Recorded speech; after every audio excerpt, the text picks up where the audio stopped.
Thank you both for joining us today on OZ Pitch Day 2021. This is Grubb Properties. Pleased to be joined by Clark Spencer and by Todd Williams. They have a multi-asset, multi-family fund investing in Opportunity Zone properties nationally, and they'll talk to you today about their Link Apartments brand. Thanks again, Jimmy, for putting the pitch day together. The program so far has been great, and hoping to continue that in this half hour and throughout the rest of the day. Thanks for the amazing resource that you've created for the Opportunity Zone community. I think that your podcast and your website really is valuable for investors and providers alike.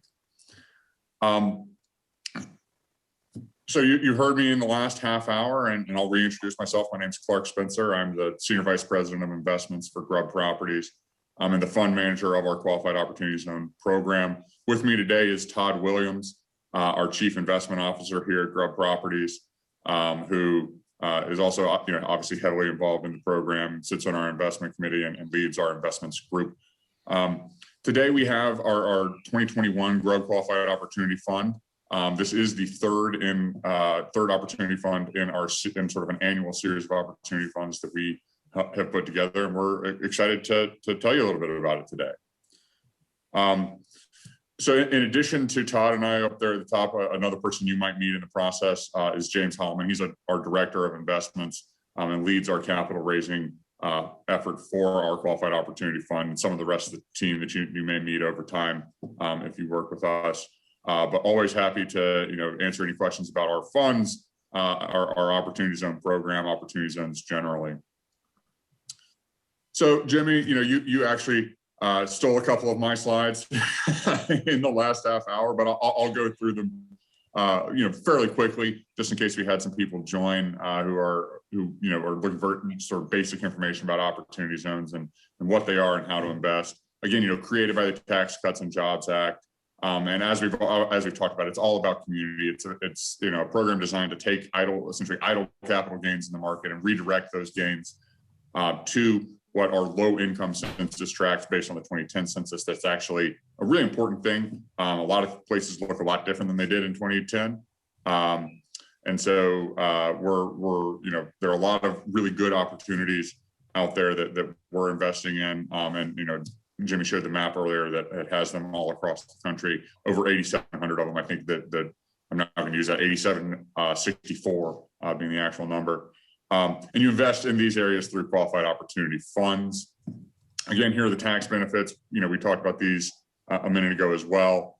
But one thing I will just re-emphasize is that everything in Opportunity Zones, all of these tax benefits, and including the third benefit, is based on going in with capital gains. So you have to be rolling a capital gain in and essentially only a capital gain in. Now, if you get enamored with a project, enamored with a fund, you can put non-capital gains capital into a project or into a fund. However, to the extent that you do that, you do not get any of the benefits. Those benefits being a deferral on that capital gain that you realize for what's now about 5.5 years till the end of 2026. If you invest in this year, a 10% reduction in the deferred tax through a 10% step up in basis. And then finally, after a 10-year holding period of your investment in the fund, essentially a complete exclusion of all capital gains, at least federal capital gains tax. Jimmy, you mentioned earlier, California is one of those non-conforming states. There are 36 conforming states of the 40 that have income tax. Unfortunately for us, sitting here in North Carolina is also a non-conforming state. So generally it is a federal program, but a majority of the states have aligned their tax rules with that federal program. And again, I just want to point out that 10% reduction on the deferred taxes does expire at the end of this year. That's very important for investors just to know. We think that there's going to be significant capital gain demand for Opportunity Zones. We saw it at the end of 2019. At the end of 2019, or actually before the end of 2019, there was a 15% discount on that deferred tax, and we saw a big influx of capital in the last couple of months of 19 for that reason. The other really unique thing about investing in Grubb properties in our Opportunity Zone Fund and in our Opportunity Zone program is we've actually elected to be structured as a REIT. That's fairly different from most of the rest of the market in Opportunity Zones. We made that decision for a few reasons, but the benefits we think actually really come to the investor. And I mentioned this on the last panel. We've seen a lot of demand around Opportunity Zones as a way to diversify a portfolio.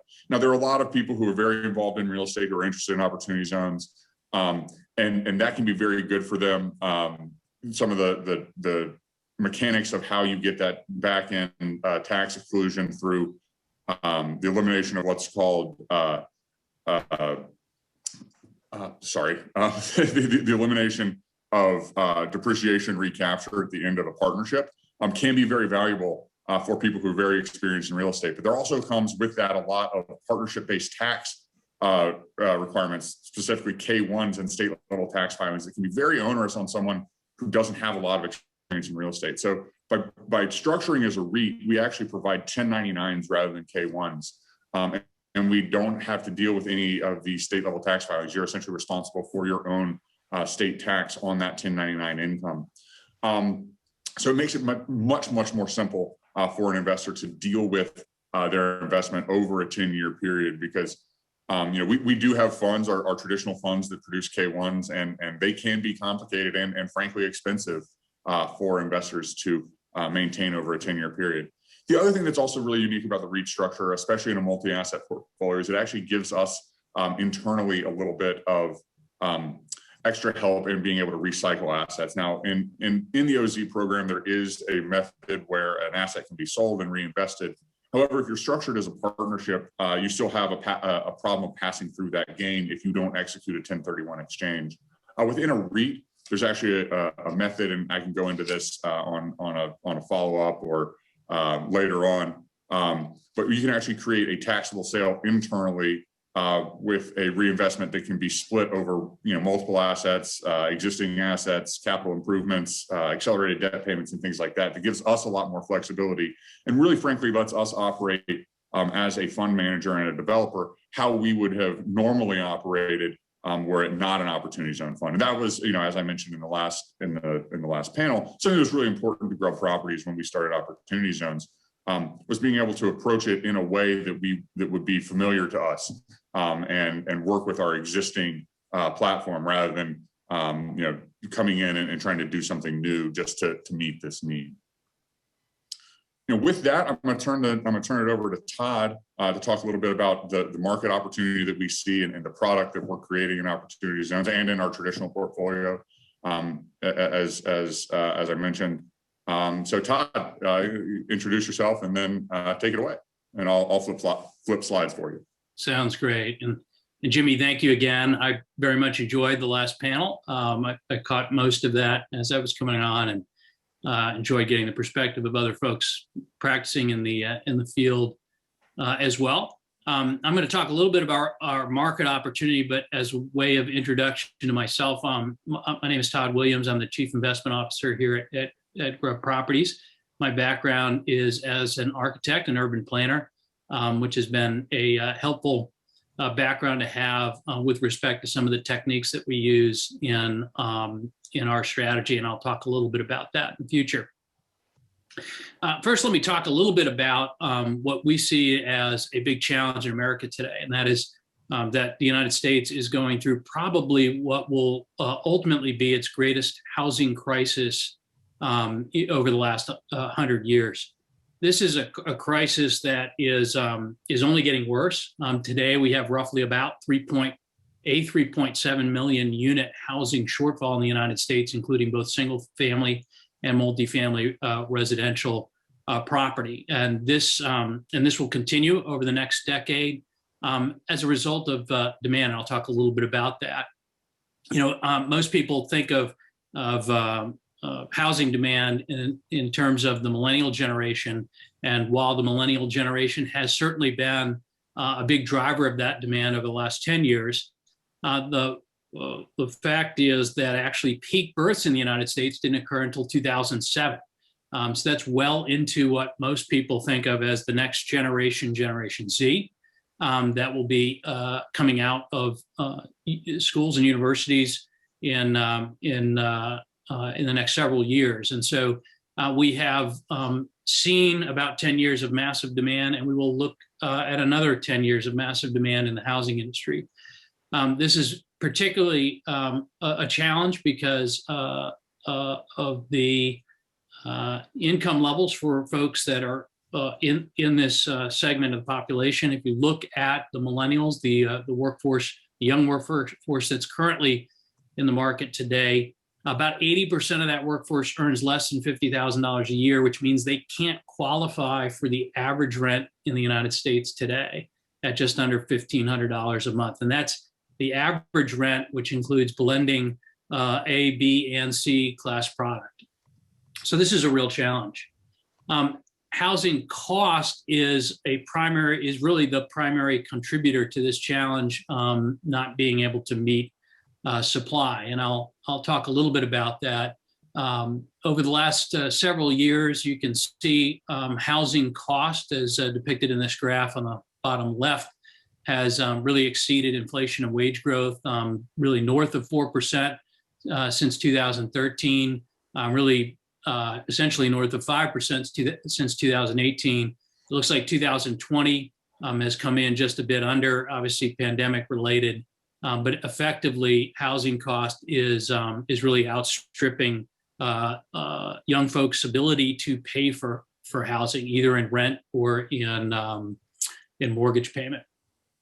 As a result, if you look back at the last 10 years of housing supply delivery, those are those dark green bars on the right-hand side of the slide here.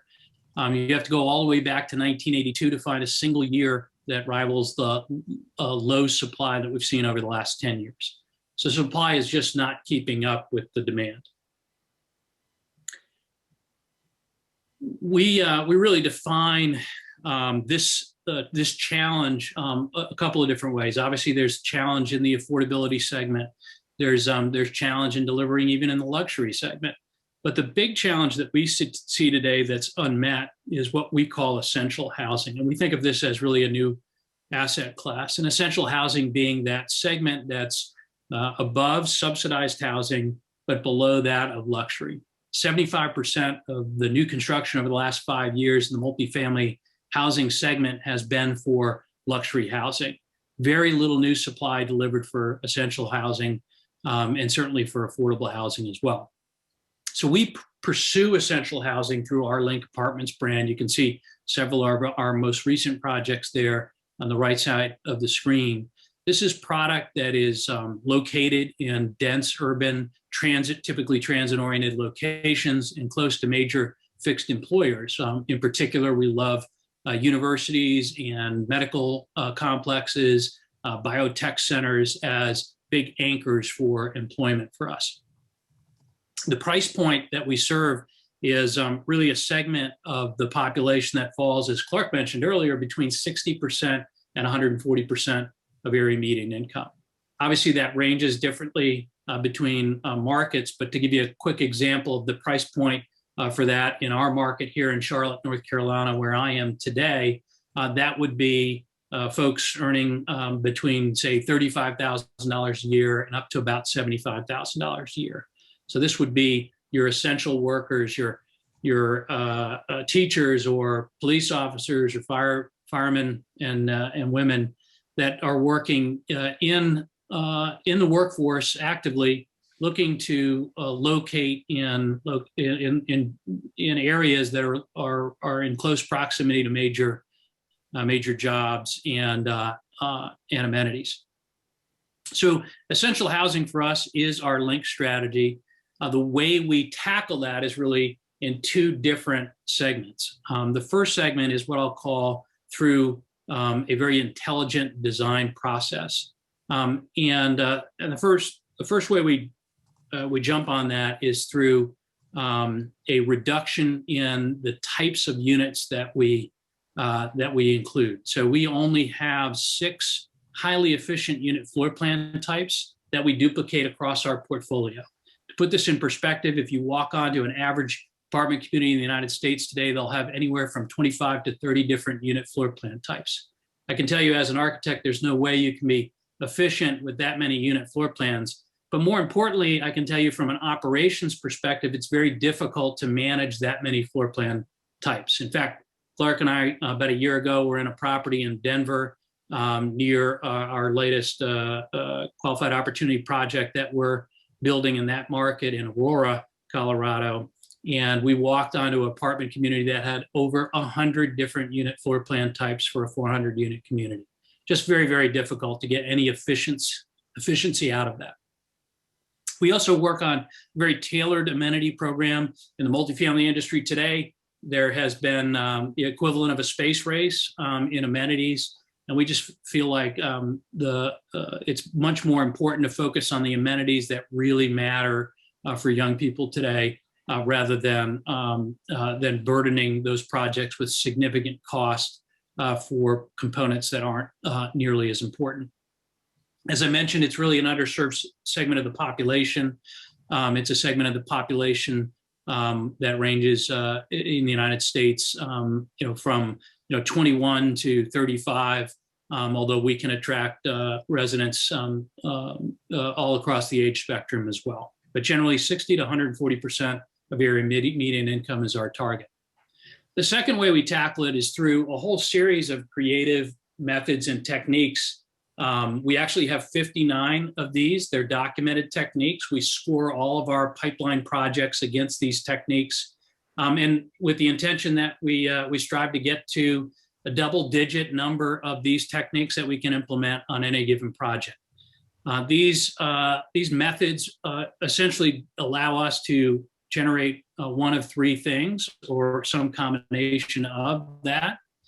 And that is, it either allows us to lower our effective capital cost, drive non-tenant revenue, or lower recurring expenses, in particular utility costs, which is a big driver of affordability for our residents. So these vary widely, but just to give you some examples, shared parking is one that we often implement, where we can share parking between our apartment communities and commercial properties. That allows us to effectively reduce the capital cost of parking altogether and split that cost, the operating taxes, insurance, and management of those parking garages between those two uses. So that's both a capital and operating cost subsidy.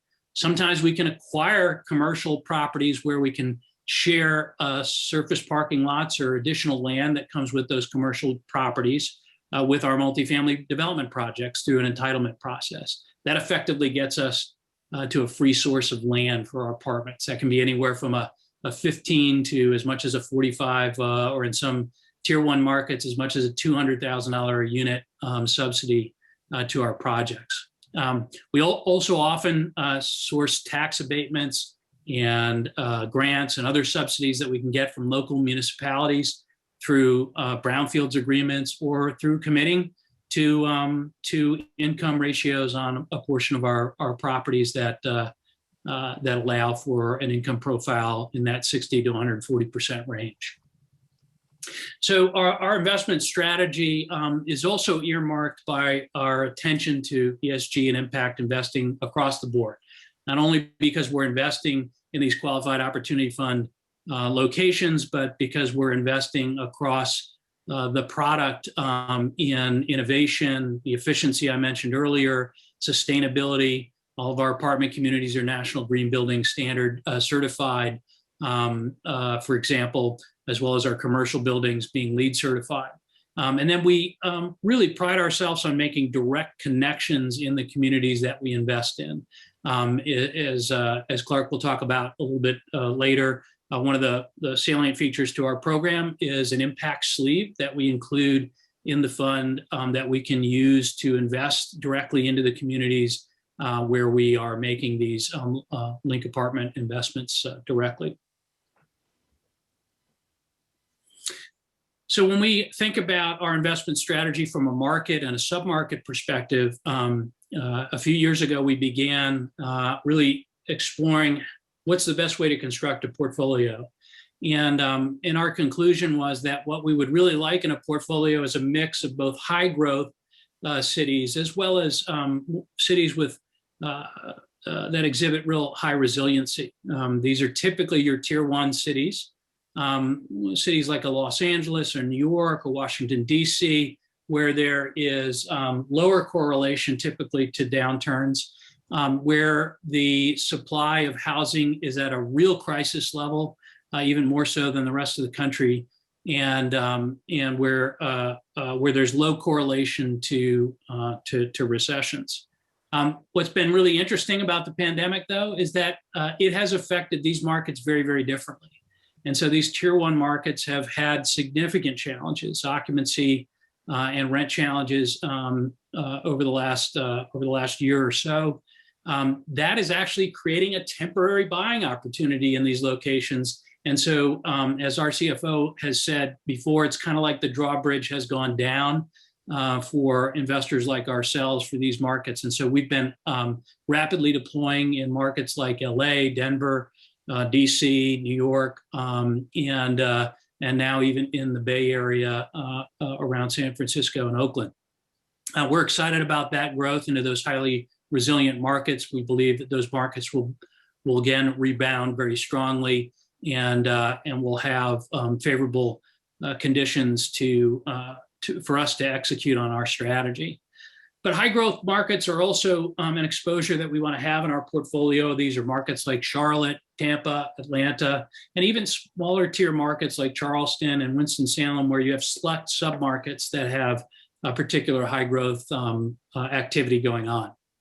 These do tend to be usually a little bit more cyclical in nature. And so it's important to select key submarkets that have very, very strong fundamentals, anchor employment centers, anchor universities or healthcare centers can be real key components as well that we look for, and ideally transit orientation, as you can see with that slide from Denver there.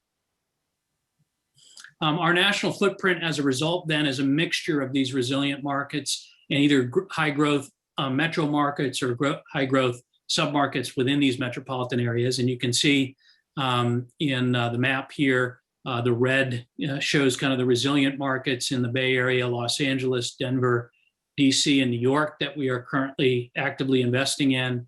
And in the blue markets, primarily those Sunbelt markets that we have investments in across that geography. That combination of high growth and resilient markets, we think, will be a portfolio construction that will be very resilient overall for investments that just by their very nature need to be 10 years or greater in their life. With that, Clark, maybe I'll let you talk a little bit about the fund program. Yeah, absolutely. I'll jump back in here with a sort of brief overview of the terms of the fund. As I mentioned, this is our third qualified opportunity fund, and we're targeting a $200 million capital raise. We are committing $2.5 million directly into the fund based on capital gains from our prior year. We have a technical minimum investment of $500,000. However, for anyone who comes through the Opportunity Zone DB sort of channel and coming out of this conference and other methods, we are happy to lower that minimum to a $100,000 investment. Obviously, it's a 10-year fund with extensions that we can basically have an orderly liquidation on the back end. The sort of standard terms of an 8% preferred return with an 18% carried interest and a 1.5% asset management fee. As I've mentioned, we have traditional funds in the markets, and that is essentially the same deal that we have in our traditional funds. I think that's actually really important. A lot of fund managers out there are charging, or I guess are providing lower preferred returns and higher carried interest than in their traditional funds. But as I mentioned, we have a single strategy, and so we essentially wanted to have a single economic deal for our investors.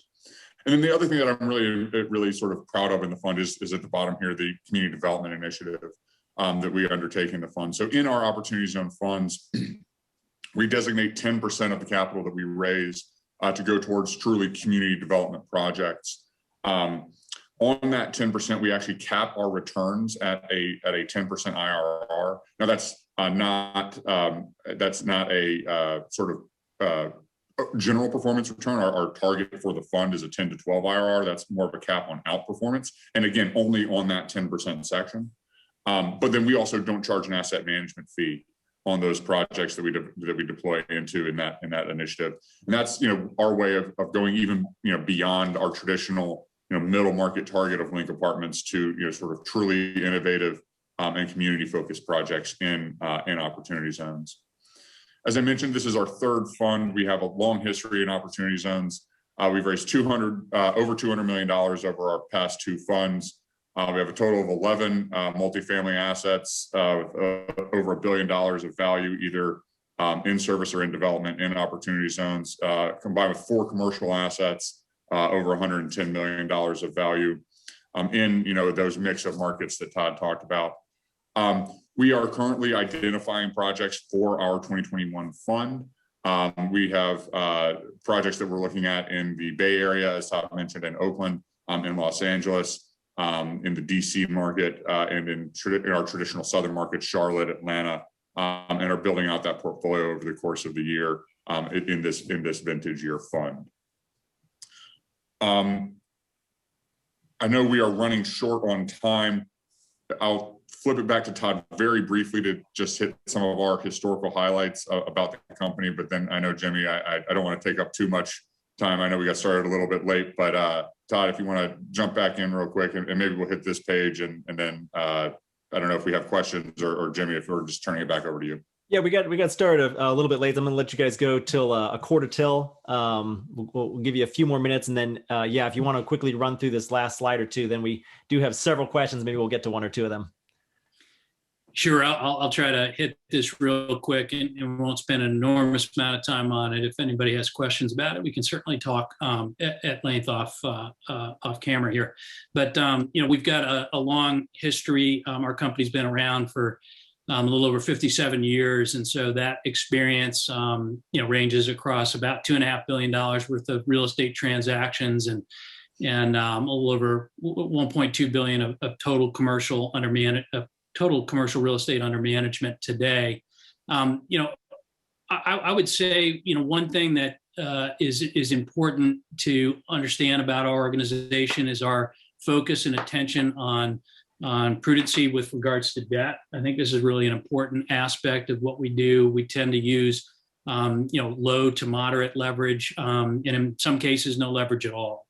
And that has proven to be really powerful for us over the years, because it's kept us out of the proverbial ditch, if you will, when you have either term issues or leverage issues that impact as you have real estate cycles. And so that's something that has allowed us to never have a deed in lieu, a foreclosure, or bankruptcy impacting our record over our 57-year career. So our track record on a deal level basis, we've got 29 round trip deals since 2002. That's essentially when the current management team was put in place, with Clay Grubb, our current CEO, taking that role in 2002. Those 29 round trip deals that we've realized have a gross weighted average IRR just over 42%, with a 2.3 gross multiple on invested capital. Our fund track record is really a 10-year fund track record, and that's been quite successful as well. It's been a growing track record for us. We started out with discretionary funds that were really what you might think of as GP funds that partnered with LP capital, and those fund sizes have grown significantly over time, with our last 2019 Qualified Opportunity Fund and 2019 Flagship Fund raising in excess of $400 million of capital combined. Excellent. Well, we do have a lot of questions, and we only got 1 minute to get through all of them, so we're not going to get to all of them. But I did want to make mention that Grubb Properties has reserved a fund breakout room when we do the breakout sessions, and the first such session is going to take place during our lunch break at 1 o'clock Eastern time.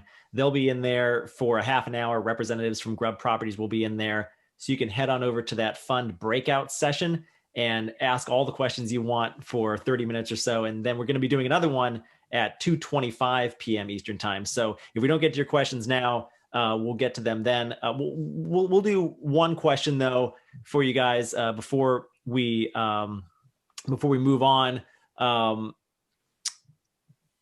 Let's see. An anonymous attendee asks that he wanted some clarification on the REIT structure that Clark was talking about early on in the presentation. What did you say with regards to the REIT structure and the depreciation recapture benefit? Can you go over that one more time? Right. So, and we'll go into this, I'm sure, in the breakout session. But at a high level, when you have a partnership, depreciation is passed through to investors to offset current income. And part of the really powerful benefit about QOZs is that in general, basically you're deferring tax on that depreciation in a standard fund, but in a QOF, you get to eliminate what's called depreciation recapture, which is the deferral of that tax liability. So that's not available in a REIT because REITs capture depreciation internally. It has some of the other benefits that I talked about earlier, but that is, I would say, sort of the one big disadvantage of a REIT.